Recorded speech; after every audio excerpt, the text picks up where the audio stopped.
Alhamdulillah Bapak Ibu semuanya. Alhamdulillah untuk semuanya. Alhamdulillah. Masih di sini ya, kita sudah menyelesaikan rukun ibadah haji. Ya, saya mungkin sedikit saja karena ini sudah 18.36 dan akan maghrib di angka 19.50-an ya. Jam 7 malam. Ya, oke. Ya, yang pertama Bapak Ibu semua, saya izin menyampaikan bahwasanya ada proses Ar-Musna Arafah Musdalifah ini kami sudah ada beberapa jamaah yang kita refer, kita kirim ke rumah sakit untuk mendapat pertolongan medis. Ada 3 semuanya. Tidak usah saya sebut namanya, tapi kondisinya yang kita kirim adalah lansia dengan infeksi saluran pernafasan. Kemudian kasus dehidrasi dan harus kita infus di hotel, di kamar ada 5. Kemudian ada juga kasus depresi pada lansia 1 orang, di mana tadi sore kita infus juga. Nah, sekarang pertanyaannya kok bisa gitu ya Bapak semua ya? Oke, kita akan coba kupas sedikit ya. Ispa atau infeksi saluran pernafasan ini bisa disebabkan karena banyak faktor. Daya tahan tubuh turun, kecapean bisa. Karena kita kurang air minum sehingga badan kita kering bisa. Karena memang virusnya Arab Saudi itu banyak bisa dan bandel. Makanya kenapa kemarin Dr. Lasmi Rasulullah spesialis dalam kesini, dia memberikan pesan untuk TKH kita naikkan antibiotik kita level naik atau atas. Biasanya kalau di Indonesia amoxicillin berapa kali minum? Sehari 3 kali 1 tablet ya. Di sini enggak. Kalau amoxicillin sehari 3 kali 2 tablet. Itu pun kita enggak pakai itu sekarang. Naik level, pakai antibiotik yang kelasnya atas semua. Karena kita memang membombardir kuman-kuman yang berbeda dengan Indonesia. Gitu. Apalagi kemudian pada lansia memang daya tahan tubuhnya berbeda. Apalagi pada mereka yang risti. Jadi kita ada istilah risti itu risiko tinggi, di mana dia punya komorbid, dia punya penyakit darah tinggi, dia punya penyakit diabetes ataupun penyakit bawaan yang sifatnya kronis, seperti yang kita rujuk tadi pagi itu dengan kanker usus. Dia punya kanker usus, kemudian kalau orang kena kanker mesti dia kemoterapi. Kalau orang kemoterapi pasti daya tahan tubuhnya turun. Ini sasaran empuk dari virus. Ditambah semua itu batuk pilek semuanya semua. Dan tidak punya masker. Jadi kemarin tuh satu kamar ini akhirnya 2 orang, satu di rumah sakit Arab Saudi, satu di klinik Indonesia, mondok semua, satu kamar. Temennya itu batuk pilek juga dan tidak pakai masker. Nah tadi dipesannya oleh dokter Dewi, Mas tolong sampaikan minimal bagi yang ada jamaah risti itu kalau bisa di dalam kamar tetap pakai masker. Batuk atau tidak batuk, kenapa Mas? Nah, kalau batuk jelas ya penularan infeksi ini mungkin dari droplet, dari ludah, dari bersin. Tapi yang tidak batuk ini tidak tahu walau dia terpapar atau tidak, dia memegang apa atau tidak. Ya, karena penularan via droplet itu adalah misalkan ada yang batuk, kena ini megang aja, ini udah bisa menularkan, apalagi pada yang risti yang saya sebut tadi. Kita lindungi jamaah risti kita itu ya. Mohon jika ada yang di kamar itu ada yang risti itu lansia 60 tahun ke atas dengan komorbid. Kalau pengen aman jangan semua lansia di dalam itu pakai masker gitu. Minimal gitu aja dulu. Ya. Kemudian apa lagi? Oh iya, ada pasien dengan depresi loh semua. Loh Mas, kok bisa ada depresi pada kondisi seperti ini? Jangan-jangan dia kena tekanan mental atau apa? Dia itu rajin beribadah ibunya. Ketika selesai Ar-Musna, belas sama sekali tidak mau beribadah, nangis setiap hari. Pengen Bali, udah gak connect, pandangannya udah melihat ke sana terus. Sudah dirukyah Pak Rus, gak ada respon ya Pak ya? Gak ada respon hidupnya. Akhirnya kami konsultasi SPKJ Dr. Desika. Beliau akhirnya ke sini. Saya minta penjelasan, Dok, ini kenapa seperti ini? Mas, ini adalah fenomena yang tidak fenomena yang sering pada terjadi di hasil sebelumnya juga pada lansia. Ternyata ini sering disebabkan karena kurangnya cairan di dalam otak, kurang minum, dehidrasi. Otak itu mempunyai banyak fungsi, mempunyai beberapa bagian, depan, belakang, tengah, dalam. Salah satu bagiannya adalah kesehatan mental. Padahal otak itu butuh apa? Butuh oksigen, nutrisi, darah. Ketika zat yang mengantarkan itu kurang, yaitu cairan, otomatis oksigen tidak sampai ke otak dan otaknya akan penurunan fungsi. Akhirnya ibu ini kena yang mental. Alhamdulillah walau kita tidak minta ya, nggak minta stroke gitu. Jangan sampai kena yang titik itu. Ini kena yang mental. Jadi dia itu depresinya karena kekurangan cairan itu. Akhirnya kita coba lakukan infus rehidrasi di hari pertama, sudah ada penunjukan kebaikan, tambah obat jiwanya tentunya ya, kecemasan itu dampak dari tadi itu. Sudah ada peningkatan, hari ini penurunan lagi.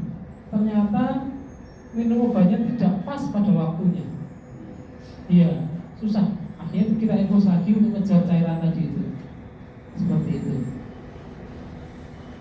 Oke, sekarang kira-kira bagus semua gejala flu itu apa saja?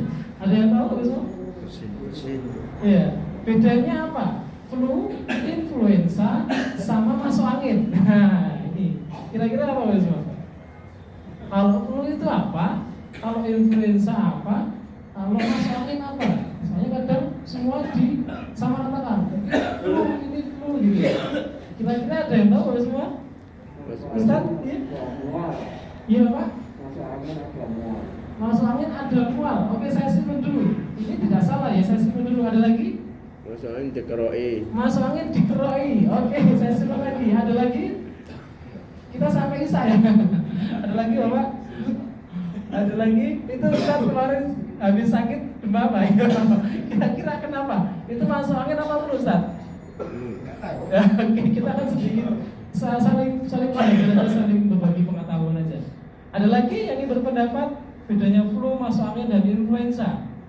Flu karena virus. Flu karena virus. Oke, kita simpan lagi jawabannya dan tidak salah. Ada lagi Bapak yang berkata Pak? Bedanya flu, influenza atau masuk angin? Kita bahas semua. Oke, sambil nunggu azan.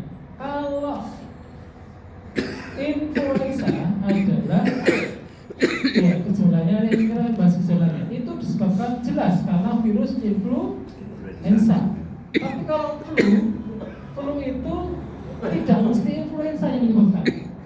Misalnya virus itu siapapun virus yang bisa masuk ke dalam tubuh kita. Iya. Dan kalau flu ini gejalanya biasanya batuk pilek, bersin-bersin seperti itu, gejala awal. Biasanya dia akan sembuh dan recovery pada 3 hari. Berbeda dengan influenza, bisa sampai 10 hari. Kira-kira kalau sakit 7-10 hari enak buat semua. Ya. Oke, sekarang kita ke masuk angin. Dari segi medis, masuk angin itu adalah flu. Sama semua. Jadi dari segi medis tidak ada tubuh masuk angin tidak seperti itu. Oke, kita akan bahas lebih dalam Bapak semua. Siap? Yang apa ya? Oke. Gejala yang ditimbulkan oleh flu ini trias gejala. 3 gejala yang sering keluar. 1 kira-kira apa yang sudah mengalami nih batu-batu ini? Ayo. 1 apa gejala flu? Bersin. Bersin. Oke. Lagi? Demam. Oke. Lagi? Keluar lendir. Oke. Lagi? Panas sama dengan demam. Betul? Pening. Oke. Ada lagi. Cuma ada lagi. Belum. Ini masih dua gejala utama belum disebut nih. 1 udah kesebut. Ada lagi? Bersin. Oke, ada lagi? Gejala flu. Gejala masuk angin. Nah, sama. Ada lagi Bapak di pojok? Panas dalam. Oke, gejala 1 disebut terus, tapi 2 gejala yang inti belum disebut. Trias gejala ini. Ya Pak? batuk, oke, belum kesedot lagi. Hidung. Belum kesedot lama ya. Hidung Oke, tersumbat. saya akan coba gejala awal pasti adalah demam dengan suhu di atas 37,5. Kenapa? Karena ketika ada benda asing masuk, virus, bakteri atau apapun itu, tubuh kita akan menaikkan suhu dan membuat bakteri tidak nyaman dengan diri kita. Dia dibuat tidak nyaman, dia dibakar bisa-bisa di dalam tubuh kita. Itu adalah mekanisme pertahanan diri kita. Tapi kadang kita di suhu tertentu kita tidak kuat. Nah itu yang perlu kita kasih obat makanya. Kemudian gejala kedua adalah nyeri sendi atau otot. Biasanya sendi-sendi besar. Sendi besar itu ada di sini, lutut, belakang. Nah, itu sendi-sendi otot itu yang paling sering. Ada yang sudah kena flu belum di sini? Gimana sendi-sendinya Bapak? Ya. Rasanya? Kadang ada yang nggak terasa juga ada. Sebenarnya udah nyeri tapi dia mungkin biasa juga bisa. Oke. Gejala ketiga adalah apa Bapak semua? Gejala ketiga adalah yang paling sering adalah mual ataupun masalah di lambung. Asam lambung akan meningkat. Iya. Asam lambung itu sifatnya apa Mas? Dia memang sifatnya membakar mikroorganisme. Contohnya, kalau kita sedang makan, ada bakteri masuk ke mulut, mungkin di mulut tidak tersaring ya. Dia akan turun, dia akan dibakar habis-habisan. Nah, di sini enak ya, kita punya pembunuh bakteri situ. Nah, namun ya, kita bahas lagi di sini. Oke, jadi asam lambung tadi. Ketika asam lambungnya dia meningkat, kira-kira nafsu makan boten bagus semua. Ya, kemarin saya udah nyuntik siapa ya tadi sore satu Pak Wakiman tak suntik asam lambung. Tadi malam tak suntik juga yang mual kamar 1000 sekian itu juga sama. Ada juga sebelumnya tak suntik mual, mereka nggak kuat mual. Karena memang betul itu udah serangan tubuh tadi. Pernah nggak saya ketika kunjungan di kamar saya mengatakan banyak makan? Pak banyak makan dong biar segera pulih. Pernah nggak saya bilang seperti itu? Ya? Kayaknya enggak ya. Kalau iya, saya mohon maaf ya. Kalau iya ya. Tapi yang paling tepat bukan banyak makan. Tapi apa guys semua? Sedikit tapi sering. Iya, karena lambung itu sifatnya dia akan keluar. Ketika dia keluar kasih makan, turun lagi. Ketika dia keluar kasih sedikit lagi. Bisa makan, bisa minum. Sebaiknya makan. Karena dia lambung itu sifatnya asam lambung dia itu mencari siapa yang mau diproses siapa. Kalau dia nggak ada yang diproses, ini bagian dari semua. Iya, karena sifat lambung itu kalau dia nggak ada yang diolah, dia yang dibakar apa pertama kali? Dinding lambung dia akan dibakar terus. Makanya nyeri. Contohnya, naik kuat ini dikasih asam fulsu, bagaimana semua? Panas lambung itu. Ini kamu bisa bertahan. Kalau nggak bisa bertahan, bolong lambungnya semua. Itu operasi. Kalau dia bolong, dia naik ke esofagus ke sini. Makanya ada yang sampai hampir kayak jantung gejalanya. Karena asam lambung dibakar di sini. Nah, di sini biasanya orang sering greget seperti. Oke, kira-kira sampai sini setuju Bapak semua? Oke, jadi tadi untuk flu tadi apa Bapak semua?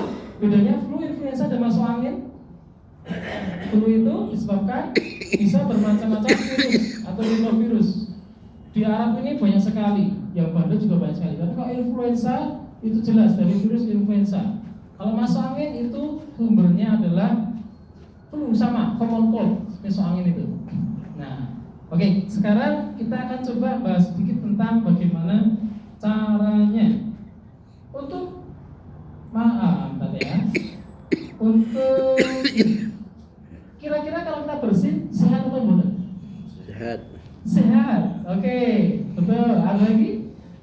Yang ada pendapat lain? Lego.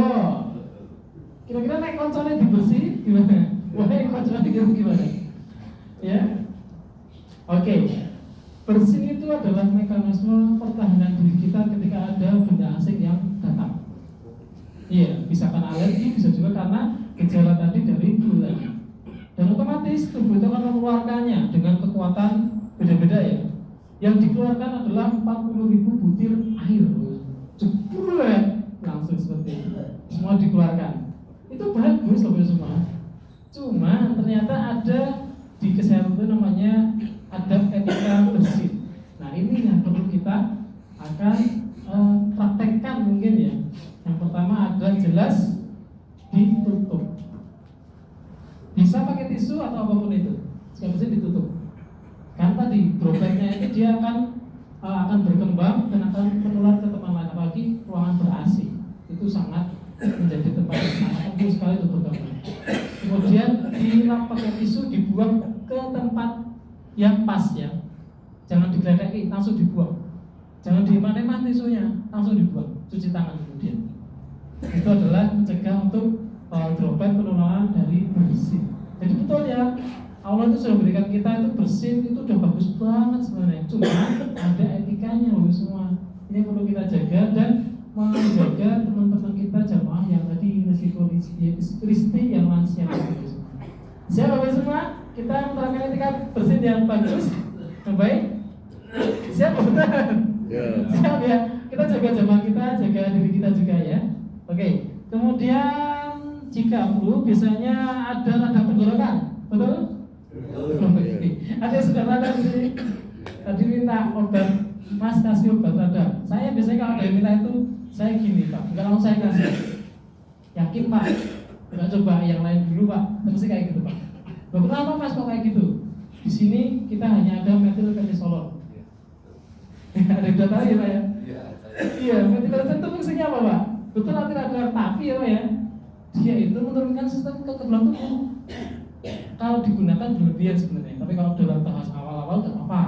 Kita membantu mempercepat radang, tapi kalau lama-lama dia malah menurunkan daya tahan tubuh kita. Jadi radangnya hilang, daya tahan tubuh kita diserang lagi, jadi rentan lagi. Makanya kita kalau udah yakin Pak, yakin, oke, minum Pak, minum air putih wajib tidur. Saya seperti itu. Iya. Jadi untuk masalah-masalah flu ini memang kita biasanya kita satu obat edukasinya. Mau yakin oke. Saya kasih PR Pak. Minum air putih berlebih, biasanya 3 teguk menit dilebihkan Pak. Siap. Terus apa lagi Mas? Makanan yang bergizi dari sini sudah pas, ini nggak masalah dimakan aja. Terus istirahat. Loh, kok istirahat Mas? Aku pengen ibadah.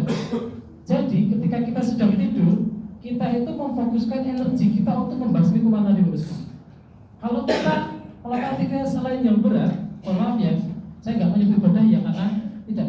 Aktivitas yang berat, energinya akan lari ke tempat lain. Padahal itu bisa membunuh, mempercepat bakteri mati.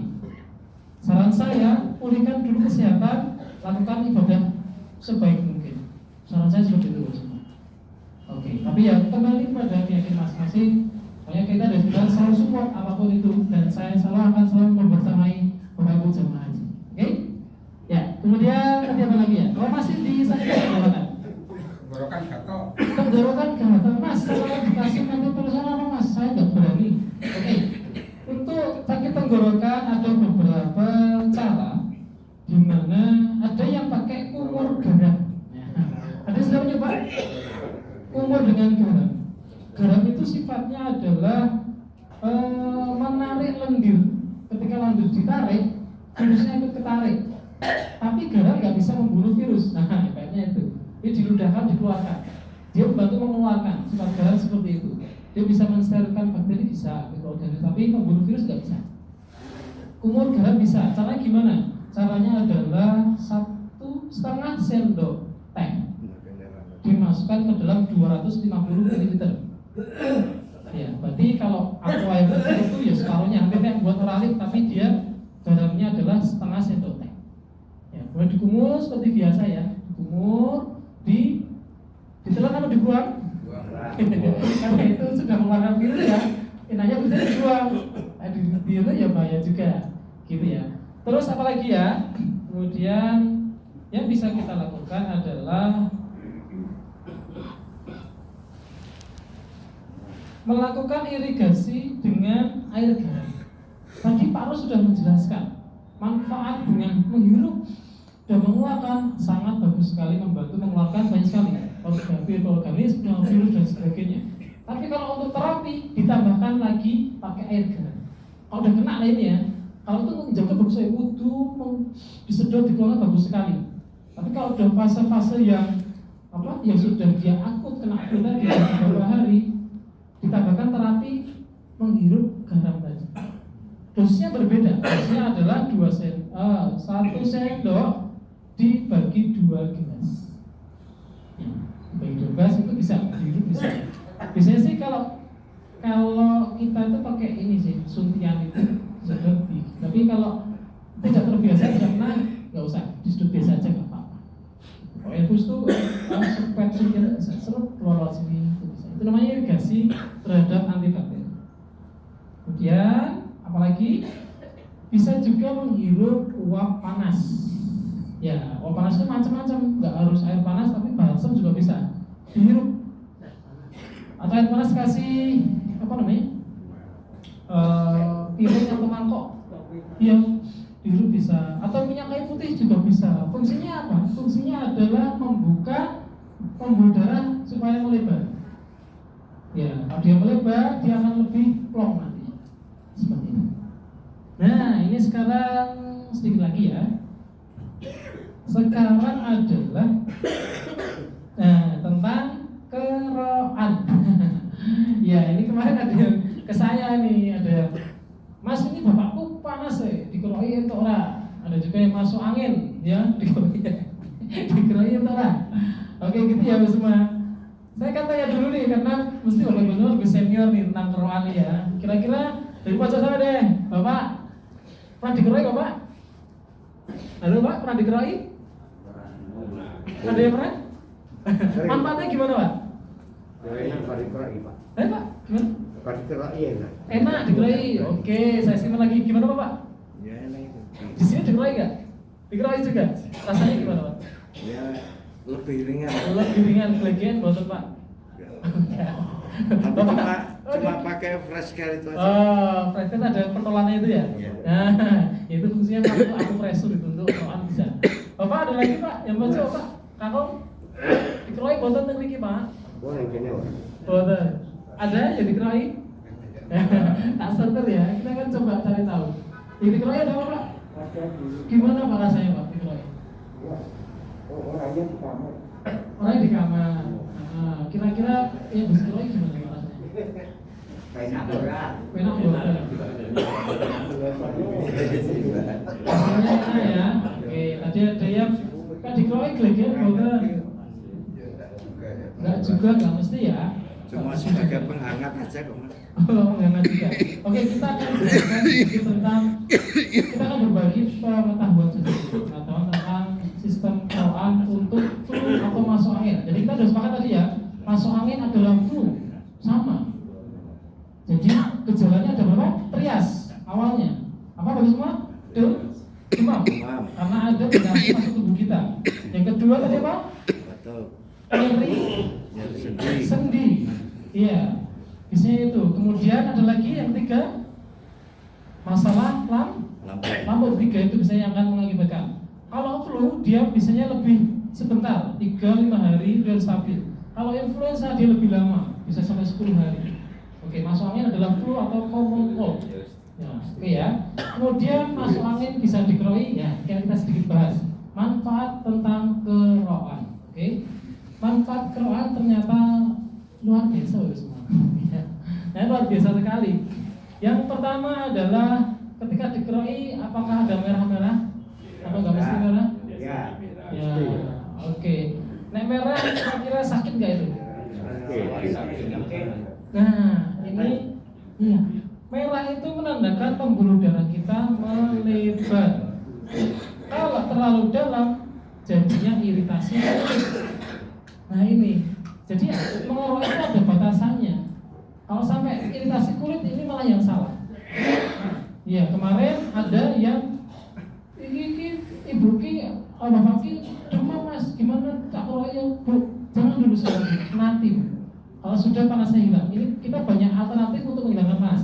Jangan dikeroi dulu. Kenapa? Itu tadi, karena kalau pas di kondisi panas dikeroi, dia kalau orangnya benar. Kalau nggak benar, dia membuka luka. Bakteri bisa masuk lewat situ, penyebarannya lebih cepat. Yang kedua, bakteri sudah terkumpul, dia akan menyebar. Kamu udaranya lebar. itu cepat melebar. Seperti itu. Jadi saya tekankan kalau itu jangan dulu Bu, nanti saja. Kalau sudah kondisinya panasnya sudah terkendali, beresiko sebenarnya. Nggak mesti langsung ke situ, nggak juga beresiko. Kalau udah ahli, kalau pakai alat steril, pakai fresh care itu bisa, dia nggak melukai itu bisa. Seperti itu. Yang kedua, kalau ngeroinya sesuai dengan garis meridian memang sangat membantu. Jadi kita ada di unsur di mana memang ada pola sendiri untuk mengeroi itu memang sangat membantu meredakan darah. Oke? Kemudian manfaat keroan yang kedua. Kira-kira apa Ibu semua? Tadi dia bilang, Mas rasanya enak, seneng, gitu ya. Ternyata ketika kita dikeroi itu dalam mengaktifkan hormon endorfin, hormon bahagia. Itu aktif Ibu semua. Iya, makanya dia senang habis itu. Hormon endorfinnya aktif, hormon senangnya dia aktif kembali. Yang ketiga adalah tadi betul, meningkatkan rasanya meningkatkan rasa nyaman atau tubuh menjadi rileks. Nah, sekarang kaitannya keroan dengan glegen apa? Apakah angin yang di sini keluar? Dari segi kesehatan dijelaskan bahwasanya ini kembali lagi ya, gejalanya kita tadi apa? Asam lambung itu. Ya, asam lambungnya dia yang keluar semua. Ada dua lubang yang keluar. Jadi keluarnya itu enggak dari sini, enggak dari paru-paru. Ada dua lubang, dari mulut dan dari kentut. Ya. Betul sekali, dari belakang. Ya, itu adalah cara pengeluaran dari asam lambung tadi. Oke. Dari sini bagaimana semua? Sepakat ya? Ya. Nah, kita dari awal tadi adalah masuk angin dan flu adalah sama.